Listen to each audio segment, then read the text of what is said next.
Delhi university के second round की allotment जो है 25 तारीख को आने वाली है। लेकिन जिस तरह से फर्स्ट राउंड की अलॉटमेंट रही है उससे बच्चों के मन में डर एक पैदा हुआ कि क्या सेकेंड राउंड का भी जो अलॉटमेंट आएगा उसमें हमारे कट ऑफ गिरेगा या फिर नहीं गिरेगा। क्या फर्स्ट राउंड इतना ही हमारा सेकेंड राउंड का हाई कट ऑफ रहेगा? इन सब क्वेश्चंस का जवाब देगा आपको डीयू का सीट मैट्रिक्स। आपके सेकेंड राउंड के अलॉटमेंट से पहले डीयू रिलीज करेगा अपने वैकेंट सीट की सीट मैट्रिक्स। वहां पे वो बताएगा कि हर एक कॉलेज में हर एक कोर्स की हर एक कैटेगरी की कितनी सीट्स बाकी हैं, और साथ ही साथ डीयू ने पहले ही अपने सारे कॉलेजेस और सारे कोर्सेज के सीट मैट्रिक्स को रिलीज कर दिया है। उसके अलग से डीयू ने कुछ डाटाज प्रेजेंट किए हैं कि कितनी सीट उन्होंने ऑफर की थी, कितने बच्चों ने एक्सेप्ट किया है सीट को और कितने ने फी पेमेंट किया है। इन सब को ध्यान रखते हुए आज इस वीडियो में मैं आपको बताने वाला हूं कि दिल्ली यूनिवर्सिटी का सेकंड राउंड का कट ऑफ कितना एक्सपेक्टेड डाउन जा सकता है। और वीडियो को लास्ट तक देखिएगा क्योंकि सारे कोर्सेज के बारे में मैं यहां बताऊंगा। और दूसरी चीज कि यहां पे डीयू का expected cut off down second round में जाएगा। नमस्कार, स्वागत है आपका हमारे इस ऑनलाइन लर्निंग प्लेटफॉर्म बेसिक शिक्षा पे। मैं अमित तिवारी आप सभी का ह्यूमैनिटीज डोमेन मेंटर एक बार फिर से आपके इस प्यारे चैनल पे स्वागत करता हूं। आपका कितना अलॉटमेंट लास्ट जो अलॉटमेंट था फर्स्ट कट ऑफ में किस कोर्स को आपको अलॉटमेंट मिला है वो कमेंट सेक्शन में जरूर बताएं, और सेकंड में कितने मार्क्स से आप डिफरेंस में हैं वो भी कमेंट सेक्शन में जरूर बताइएगा। बात करते हैं डीयू के सेकंड राउंड के अलॉटमेंट के बारे में। डीयू ने अपने ऑफिशियल ट्विटर हैंडल पे अपने अलॉटमेंट के बारे में ट्वीट किया है कि इन टोटल जो है नंबर ऑफ सीट्स फिल्ड की 63,756 सीट्स जो हैं वो फिल्ड अप हुई हैं। उसके बाद जो है 15,000 बच्चों ने लगभग आपके सीट को फ्रीज किया है और 48,000 बच्चों ने अपने सीट को अपग्रेड पे डाला है।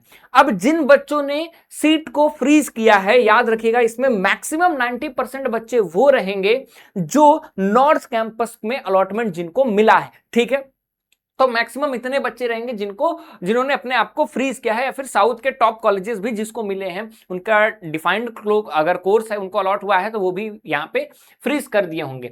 राउंड 2 आपका 25 जुलाई को आएगा। लेकिन यहाँ पे आपको एक ध्यान में डाटा देखना होगा कि डीयू ने जब अपना पहला अलॉटमेंट दिया था, इस पहले अलॉटमेंट में अगर आप देखें तो उसने टोटल 93,000 सीट एलोकेशंस के लिए बच्चों को एलोकेशंस भेजे थे। मतलब इस 93,000 में अगर हम टोटल आउटपुट देखें तो 63,000 आपका टोटल आउटपुट रहा है, कि मतलब कि 63,000 बच्चों ने एक्सेप्ट किया है। सोचो 93,000, जहां पे फर्स्ट राउंड में अगर आप देखें तो बच्चों को बहुत ज्यादा नहीं सीट अलॉट किया जाता है, जितना हाई कट ऑफ रहता है और हाई कट ऑफ से थोड़ा ही बहुत ज्यादा बच्चों को सीट अलोकेशन दिया जाता है। अब बात है कि डीयू में टोटल कितनी सीट्स होती हैं। तो डीयू में अगर हम लोग टोटल सीट्स की बात करें तो आपको मैं दिखाता हूं, यहां पे ये सीट मैट्रिक्स है।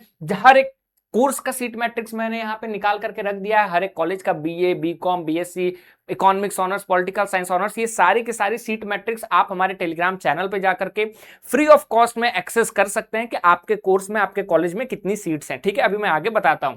तो यहाँ पे आप अगर टोटल सीट मैट्रिक्स को देखें तो डीयू में टोटल 81,000 सीट्स हैं। मतलब 81,000 सीट्स अगर डीयू में हैं, उस 81,000 में 63,000 सीट्स जो है वो फिल हो चुकी हैं। आप देखिए ग्रैंड टोटल जो सीट्स हैं डीयू में वो 81,860 सीट्स हैं। मतलब कि आपका लगभग 82,000 सीट्स हैं, और इस 82,000 में 63,000 सीट्स आपकी फिलअप हो चुकी हैं।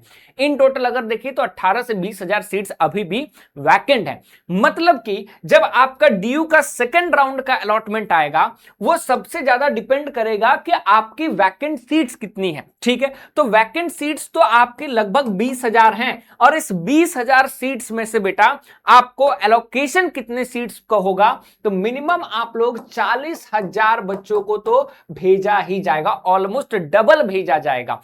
क्यों?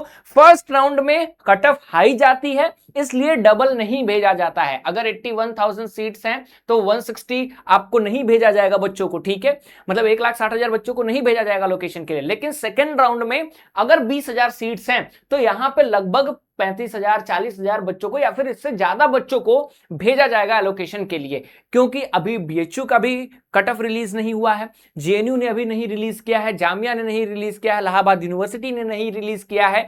तो इतने से ज्यादा बच्चों को जाएगा। अब इस 40,000 बच्चों में आप देखेंगे कि यहां पे बच्चों में लगभग 50% बच्चे ऐसे रहेंगे जो एक्सेप्ट करेंगे।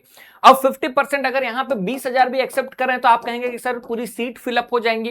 पूरी सीट फिलअप तो होगी, लेकिन उसके बाद जैसे ही बीएचयू का कट ऑफ रिलीज होगा, एयू का कट ऑफ रिलीज होगा, उसमें आप देखेंगे बीए और बीएससी के बच्चे ज्यादातर जो है बीएचयू और एयू की तरफ जाएंगे, साउथ और ऑफ कैंपस को छोड़ करके। तो यहां पे एक बार फिर से आप विड्रॉल देखेंगे। तो अपने जो सब्सिक्वेंट राउंड्स आने वाले हैं, चाहे वो सेकेंड राउंड हो, थर्ड राउंड हो या फिर आपका फोर्थ राउंड हो, मिड एंट्री के बाद भी आप देखेंगे कि ये कट ऑफ थोड़ा बहुत डाउन जाएगा। अब कितना कट ऑफ डाउन जाएगा उसकी हम लोग बात करते हैं। तो सबसे पहले आपके कट ऑफ की मैं बात करूं तो बीकॉम के बच्चों के लिए मैं एक चीज बहुत क्लियर कर दे रहा हूं कि आपका कट ऑफ बहुत ज्यादा डाउन नहीं जाएगा। नॉर्थ में बहुत ही माइन्यूट आप 3 से 5 नंबर का डेविएशन देख सकते हैं। साउथ में अगर मैं आपकी बात करूं, अभी वैकेंट सीट आएगी उस पे, इसके बाद ये डेविएशन थोड़ा मैं चेंज करके एक अलग से भी बताऊंगा कि कितना और हो सकता है, ठीक है। तो अगर मैं साउथ कैंपस की बात करूं तो हो सकता है 10 से 12 नंबर का डेविएशन देखने को मिले, और ऑफ कैंपस में भी लगभग आपको ये 10 से 12 देखने को मिलेगा। तो ये साउथ और ऑफ में क्यों? क्योंकि बीकॉम के लिए दूसरा अल्टरनेटिव यूनिवर्सिटी नहीं है। एक बीएचयू है, लेकिन वहां पे कैंपस प्लेसमेंट का उतना स्कोप नहीं है, इलाहाबाद यूनिवर्सिटी में भी नहीं है, तो आपके पास मिला जुला करके डीयू ही बीकॉम ऑनर्स के लिए या प्रोग्राम के लिए बढ़िया मिलता है। तो बीकॉम ऑनर्स में आपको बहुत कम डेविएशन देखने को मिल सकता है। प्रोग्राम में वो 12 से 15 नंबर भी मैक्सिमम जाएगा तो जाएगा, ऑफ में अदरवाइज वो भी देखने को हमें नहीं मिलेगा। तो बीकॉम के बच्चों के लिए बहुत ज्यादा डेविएशन नहीं मिलेगा। एज एन एवरेज में बात करूं तो 10 से 15 नंबर का मिलेगा। नॉर्थ में तो 3 से 5 नंबर का डेविएशन अगर आपको मिल गया टॉप के कॉलेजेस का तो वो मैक्सिमम है। उसके बाद मैं बीए की बात करता हूं। अगर मैं बीए की बात करूं ऑनर्स और प्रोग्राम में, तो ऑनर्स और प्रोग्राम में आप देखेंगे Sanskrit with philosophy, Sanskrit with history या फिर हिंदी जैसे सब्जेक्ट्स जो हैं, जिनके लिए बच्चों के पास अल्टरनेटिव एक बीएचयू और डीयू है, यहां पे आपको 40 से 50 नंबर का डिफरेंस मिलेगा। यहां पे आप वैकेंट सीट भी बहुत ज्यादा देखेंगे, तो 40 से 50 कम नंबर मैं आपको बता रहा हूं, इससे भी ज्यादा डाउन जा सकता है कट ऑफ। वहीं BA political science, history, English, philosophy, north में अगर मैं आपकी बात करूं तो नॉर्थ में आपको 10 से 12 नंबर का डेविएशन देखने को मिल सकता है। लेकिन टॉप के कॉलेजेस की मैं बात करूं तो वहां पे भी आपको 5 से 7 नंबर या 6 नंबर का डेविएशन देखने को मिलेगा। प्रोग्राम की अगर मैं बात करूं एज एन एवरेज नॉर्थ में, तो प्रोग्राम की एज एन एवरेज नॉर्थ में 10 से 12 नंबर, वहीं साउथ की अगर मैं बात करूं तो 12 से 15 नंबर का आपको डेविएशन, और ऑफ में आपको 20 से 22 नंबर का डेविएशन दिख सकता है।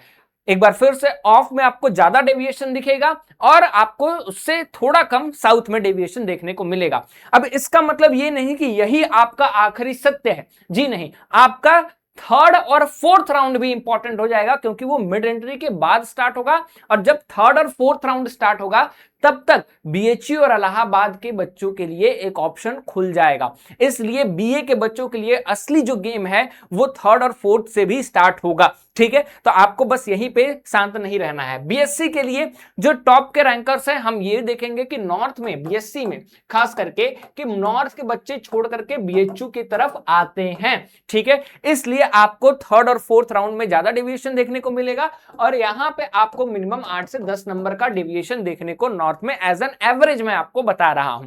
साउथ में यही आपको 10 से 15 या 20 नंबर का डेविएशन देखने को मिलेगा, ऑफ में इससे ज्यादा डेविएशन मिलेगा। अब ये देखने को डेविएशन कम क्यों मिल रहा है? बिकॉज फी वहां की ज्यादा है। अगर बच्चे ने अच्छा स्कोर किया है, बीएससी में एलिजिबिलिटी बीएचयू की और डीयू की सेम है, क्योंकि एलिजिबिलिटी सेम है इसलिए वहां के बच्चे यहां पे देखेंगे तो 2-3 हजार में आपका फीस है, वहां पे 15-20 हजार आपका फीस है। तो फी डिफरेंस के कारण वहां से बच्चे जो है टॉप स्कोरर यहां पे आएंगे। इसलिए मैं कह रहा हूं नॉर्थ में आगे आपको ज्यादा फी डिफरेंस देखने को मिलेगा। सबसे इंपॉर्टेंट चीज कि किस पे डिपेंड करेगा, तो आपका जो टोटल गेम है वो वैकेंट सीट जो कॉलेज वाइज आएगा, क्योंकि अभी तो आपको पता है ये लगभग 18 से 20 हजार सीट्स खाली हैं, ये सत्य है, लेकिन किस कॉलेज में किस कोर्स में कितना खाली है वो एक इंपॉर्टेंट फैक्टर रहेगा। और उसके बाद मैं आपको एक और वीडियो प्रोवाइड करूंगा कि कोर्स वाइज कितना कट ऑफ गिर सकता है, क्योंकि वहां से ज्यादा अंदाजा लगाना इंपॉर्टेंट रहेगा। बाकी एग्जैक्ट कोई भी आपको YouTube पे नहीं बता सकता कि कितना नंबर गिरेगा, because it all depends upon the predictions and predictions में फेल ऑल्सो। ठीक है, बाकी आप लोग कंसिक्वेंट आप बने रहिए। मैंने कहा कि Rome was not build in a day, कि एक दिन में रोम की एम्पायर उतनी बड़ी नहीं तैयार हुई थी, इसलिए एक दिन में काउंसलिंग भी खत्म नहीं होती है। Second round will not be your last round, आपको आखिरी तक, स्पॉट राउंड तक, मॉपअप राउंड तक फाइट करते रहना होगा। It's a long process, been the process. हमारे साथ जुड़े रहिए। Will meet in next video, जो भी आपके लिए इंपॉर्टेंट अपडेट रहेगा वैकेंसीज के साथ मैं जरूर आपके सामने आऊंगा, और वहां पर भी इस डेविएशन के बारे में बात करूंगा। बाकी जो भी आपके कोर्स वाइज पीडीएफ है वो आप हमारे टेलीग्राम चैनल पे जाकर के ले सकते हैं। Will meet in next video, till then thank you so much. उम्मीद करता हूं ये वीडियो आपके लिए हेल्पफुल रही होगी। Will meet in next video.